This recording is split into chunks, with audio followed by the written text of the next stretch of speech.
Hey guys. That's probably better. I can't actually see my webcam feed. I just put an M12 draft up on my blog. Was overwhelmed by how bad I am. And it's definitely past my bedtime and stuff, but I thought I should do another. Redeem myself a little. Ugh. On the other hand, that deck I drafted was pretty sweet, huh?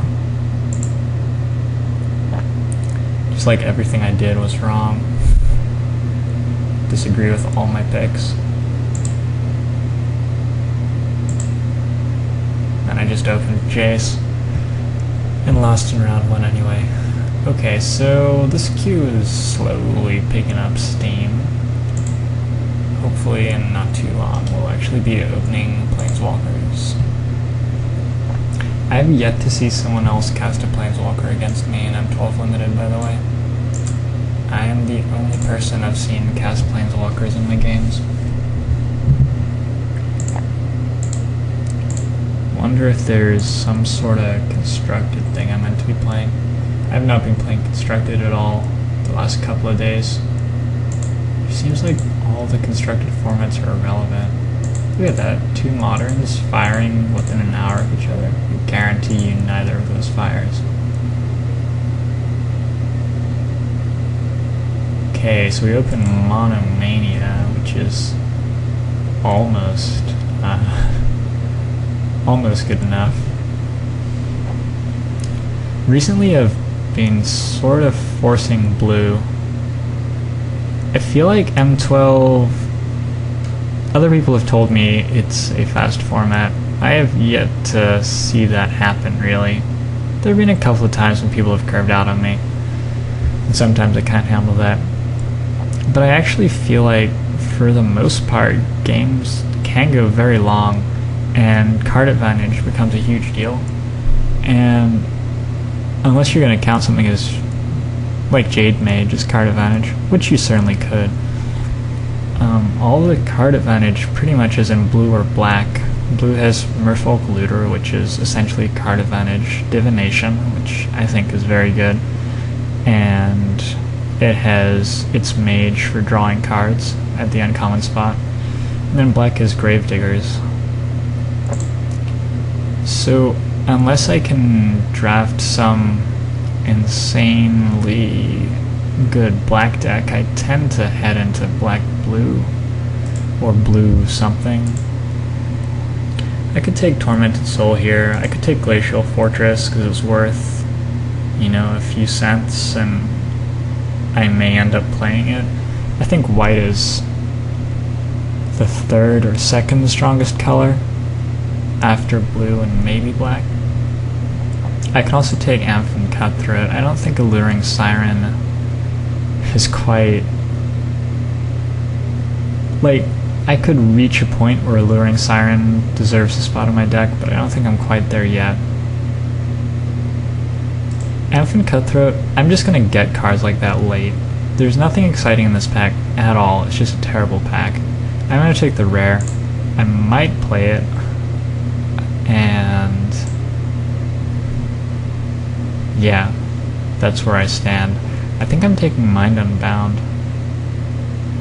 Getting it this early in the draft, it seems like I can build my deck around it quite well.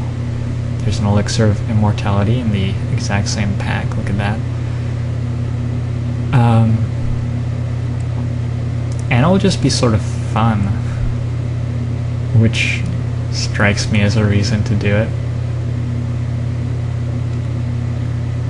It's also blue. Blue is cool. The only thing I'm really losing is a Soul Griffin. I don't have much interest in the red cards, although those are 2 good red cards going 3rd. And other than those, there's just these 3. I think I prefer Mind Unbound, and let's see what we can do. It might be that this just ends terribly. I really like to pick up one Master Thief for my sideboard. With enough card selection, like looter sort of stuff, I think he's probably main deckable too.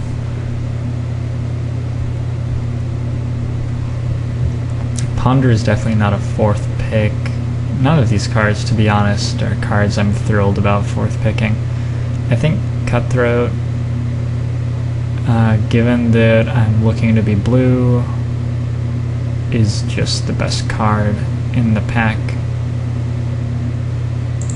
2/4 is such a good body in this format. Oh, infinite Cutthroats deck.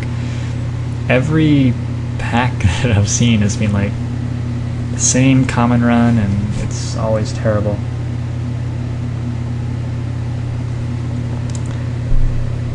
So I have options, I guess. I can go with Cutthroat or Dignitary and just go full on for the blue-white deck, splashing black, or some sort of combination of that.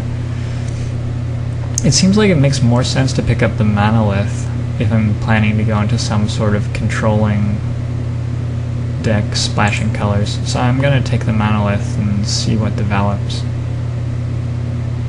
I think Aven Fleetwing is a very, very easy pick here. Hexproof is so good. I was wondering earlier if I'd take this over Phantasmal Dragon, and I think I might.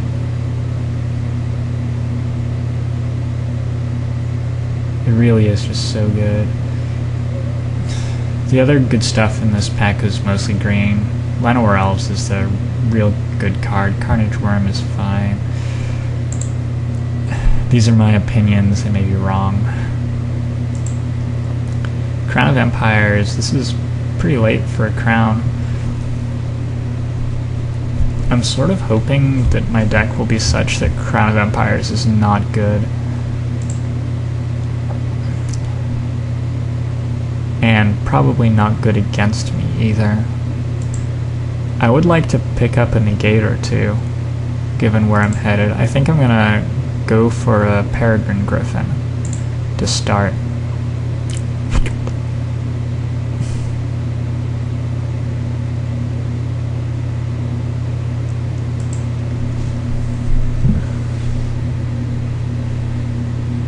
So, I guess there was one pack that got opened that was good. Jesus Christ. All 5 of those are extremely playable commons. I cannot imagine what else was in here. Pacifism, some good uncommon, some good rare. Maybe a Doomblade. Managed to... no. I'm not wheeling the Assault Griffin yet. But I'm getting one. I could even go with a Divine Favor if I'm planning to be white. I can start picking up auras that work well in my deck and turn on Auramancer. I think Assault Griffin just has to be the card of choice though. Let's check our cost, because you know, I think I can actually pick up a Pride Guardian later. Like later in these packs. There are quite a few of them going around. Gonna take a second Cutthroat. So we have Demystify, which I think is a totally solid board card. But we also have Jace's Erasure, which combos with Mind Unbound, and we have Elixir of Immortality. I think Elixir is probably the pick. I'm quite happy to table Master Thief. Siege Mastodon might even be better here. I do get the later Pride Guardian, the 14th pick Erasure. Probably I'm not going to even try with the Erasures, but they are good with Mind Unbound. It makes sense, right? Like, if they don't answer the Mind Unbound and you have 2 Erasure in your deck, they're going to deck before you do, almost certainly. Oh, this is brutal. So I get to pick between Doomblade, Looter, and Oblivion Ring.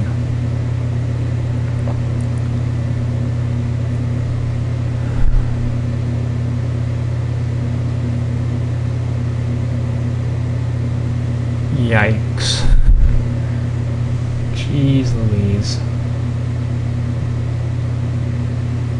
Let's hide that. I feel like that's actually the only card that I got pack 1 that I have no intention whatsoever of ever playing.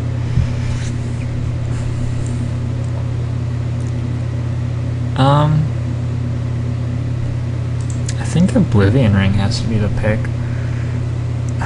Doomblade looks like a splash if I end up playing it right now. Visions of Beyond is like 2 tickets or something absurd, by the way. I don't know why. I don't think it's going anywhere. I think Oblivion Ring's just better than Looter. I don't have any form of card advantage yet, but I do need spells to draw with that card advantage. Okay, we have some choices now. Some choices. I don't take Spirit Mantle high enough to have ever played with it, so I don't know how to judge that card. I do think Azure Mage is amazing. And the Sphinx, you know, it's a fact or fiction. It also is a 5/6 flyer.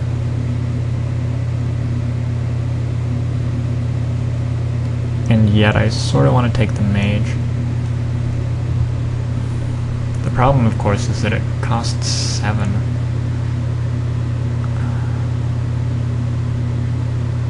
And while I do need stuff to draw into with card draw, I don't need my card draw to be something that I draw into. Oh, Jesus. I'm gonna Russian roulette it. Because I have no clue. We got the mage. Pretty fine with that. Do I take the crag, play red and green as well? Don't think so. This pack seems extremely dry. I might take the flash freeze and just plan to board it. The way my deck is looking, Phantasmal Bear does not seem like a card I want to play. Divine Favor could theoretically somehow see my main deck, but I think I'd rather just take a solid sideboard card. I'm gonna resist any urge to go for Merfolk Mesmerists. Arachnus Web is the strongest card in this pack, I guess, but it's just a pretty dry pack. So, Fleetwing, Griffin, Arbalest. In a deck like this, I'm having to balance the ability to block creatures which attack with other stuff. I think since I already have an Azure Mage in my pile, the Arbalest becomes a lot stronger, since I'm able to leave mana up quite a lot. It's pretty terrible with Mind Unbound to be leaving 3 up all the time, but I'm gonna sort of hope that if I resolve Mind Unbound, my deck is somehow gonna win the game. I'm gonna take a Mastodon over Cutthroat this time. My 4 slot is getting pretty full. Thief is probably sideboard, but still, it's a quite full 4 slot. I don't think Harbor Serpent is much better than Mastodon at all. Just the way combat works, I don't think the +2 power makes much difference. Stave off or unsummon? Stave off or unsummon?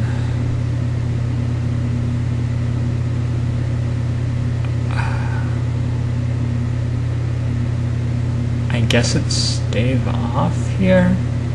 The stave is also foil. Well, unsummon's better on their creatures, of course. Stave off is better if I have stuff that I care about protecting. Besides Azure Mage, I guess I have a Lawkeeper. Gee, that's really close. I'm gonna take Unsummon. I'm going to take Unsummon because I have a Lawkeeper, which needs white. I have an Elite, which needs white. And white is currently just barely the lesser color. Like, I'm probably going 9-8 on mana. I think Unsummon and Stave Off are extremely close in power. Most of the things they do equally well.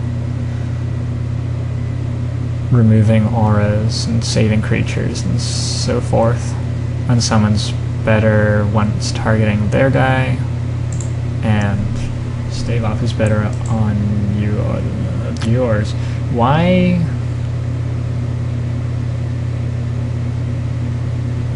Why? Yeah, that's all I have to say. I'm getting some really good 8th picks this draft. I took Celestial Purge for the sideboard last pick. It's just an extremely powerful card if they're in the right colors. I'm gonna rare draft that, thank you very much. Probably not play it.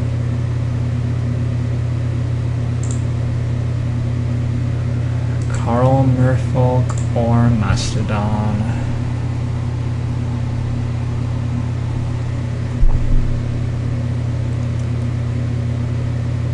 I am a little bit low on 2 drops, but also on fat blockers.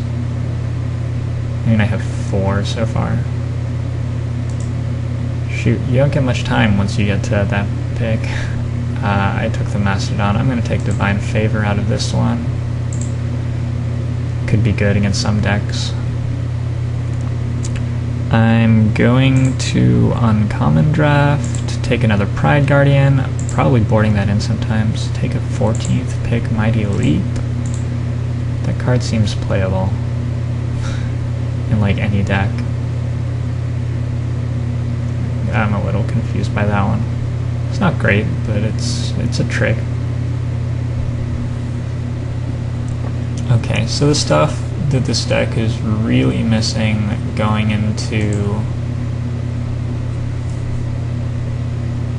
pack 3, well, Alabaster Mage fixes a lot of that. Lifelink is so powerful in a deck like this. I don't feel like I have to really explain why.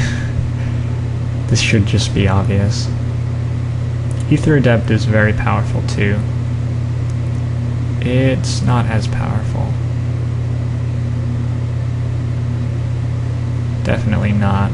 I hope to wheel. I'm not going to. But I can hope. Oh, Timely Reinforcements. So good.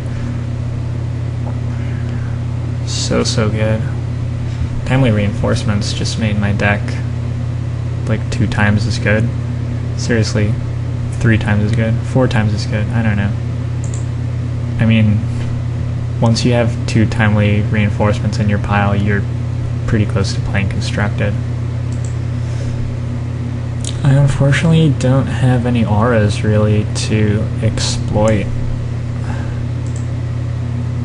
Auramancer with. I love that card, but I just don't have much going. I think I'm going to take Bell Tower Sphinx because it is the best blocker. Griffin Sentinel with an Alabaster Mage in play is alluring. I also don't have much of a 3 slot.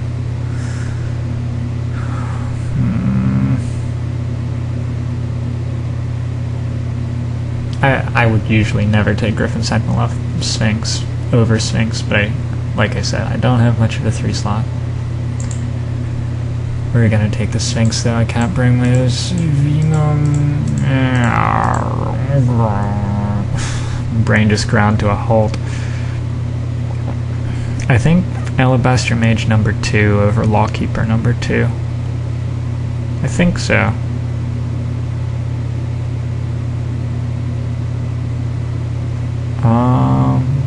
Am I wrong?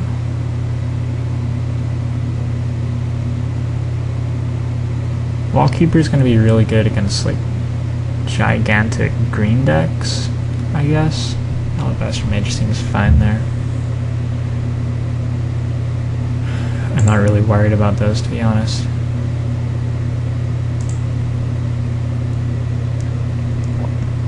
Divination is pretty damn good.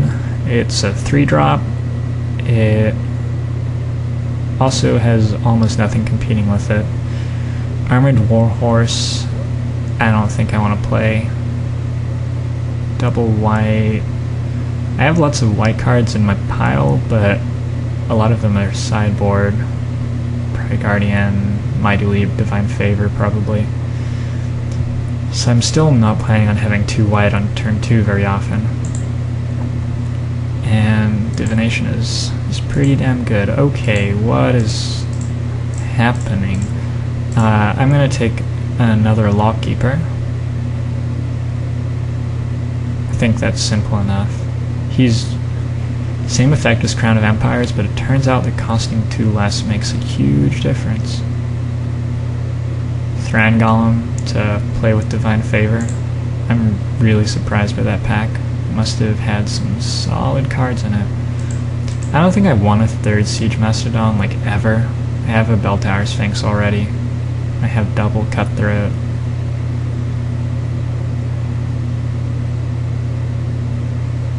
I may not end up playing the Ponder, but maybe I will. I don't know. Let's count playables. 3, 4, 5, 6, 7, 8, 9, 10, 11, 12, 13, 14, 15, 16, 17. Yeah, probably I should be taking a Ponder just in case. I might hate Mind Rot because I don't want to play 2 Ponder. I could even theoretically play Mind Rot. I'm planning on splashing black for Doomblade, it looks like.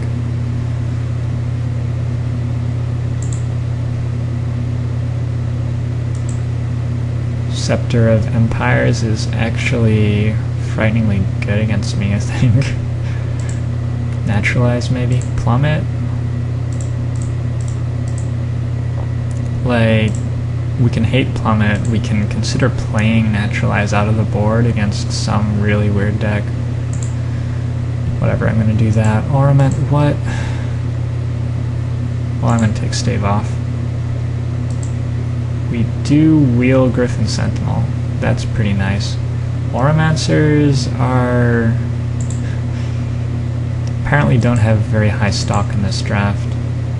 These picks are all pretty automatic at this point. Mighty Leap 14th again.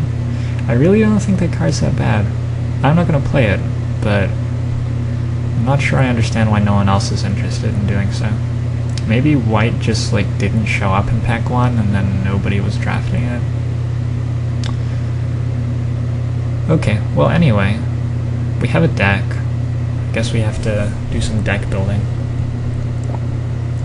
We have to decide whether we're actually playing Mind Unbound or not. If only I were streaming, could ask some people for opinions. Well, let's see how convincing a control deck we have without it first. Definitely not. Wish I could just burn that card right now. Thief is boarded, I think. Yeah, double Lawkeeper. Pride Guardian start in the board, I believe.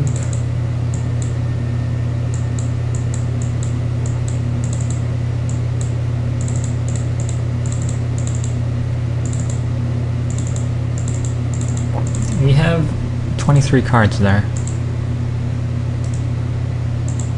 24 cards, in fact. Unfortunately, I only have Azure Mage and Divination for card advantage. I also failed to pick up a single negate, which I'm quite displeased about.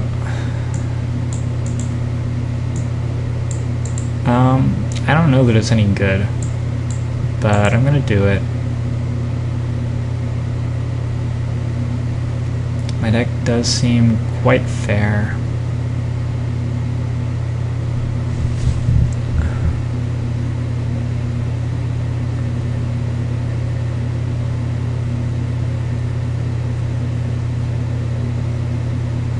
Elixir just isn't that bad a card in a deck like this anyway.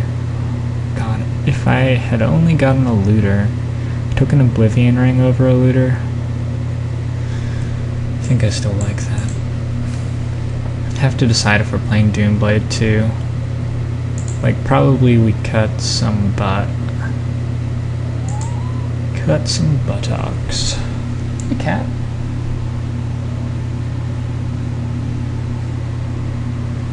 I'm in boxers right now, by the way. I'm pretty sure you guys can't see that, though.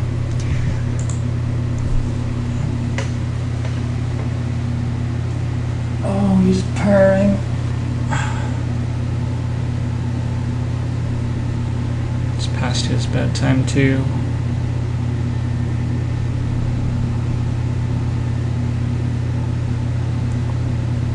I have a lot of sideboarding potential here.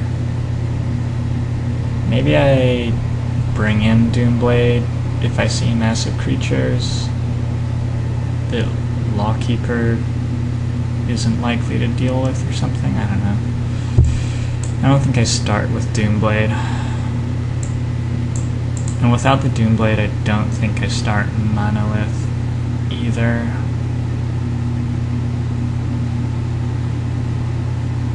I mean, my 5s aren't so impressive that I'm dying to accelerate to them. I guess I need one more cut. Assault Griffin sticks out in this deck because not doing what the other cards do doesn't mean I want to cut it. But it's sort of the odd card out.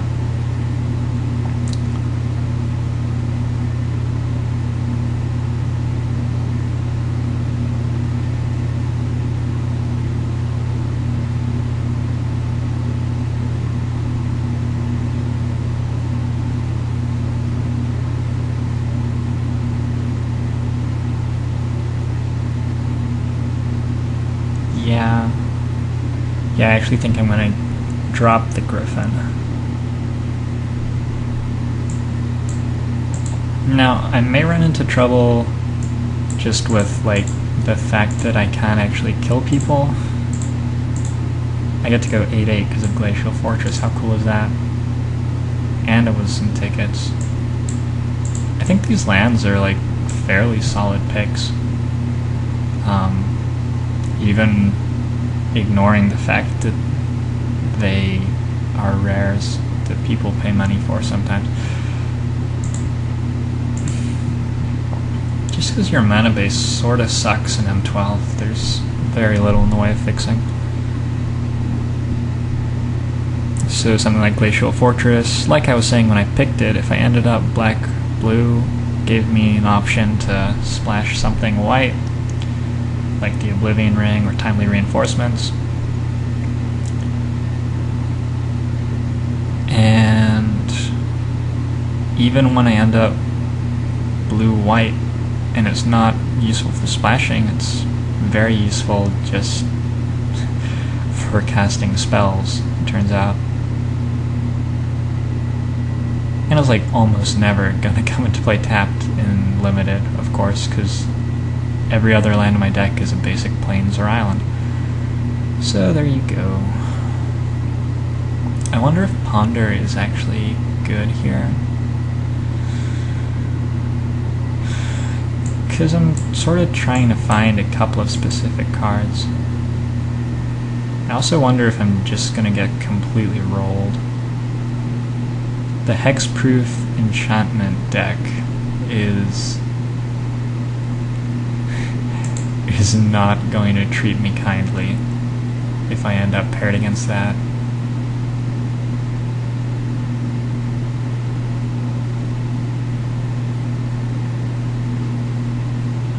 wonder if Stonehorn is actually better than Master Thief here. I think I'm gonna go with Master Thief. Stonehorn, he's an okay guy, but generally there isn't a combat step if things are going okay for you. And Master Thief deals with cards that I have a lot of trouble dealing with. Something as simple as like Crown of Empires I have trouble dealing with. Not to mention stuff like Pentavus. Obviously I have to get a little lucky to deal with it with Master Thief, but it's not impossible. Hexproof boots. Part of the hexproof archetype, I suppose. Stuff like that, you know. Okay, so we're going into round 1, so I guess I should stop this video and start recording a new one for round 1.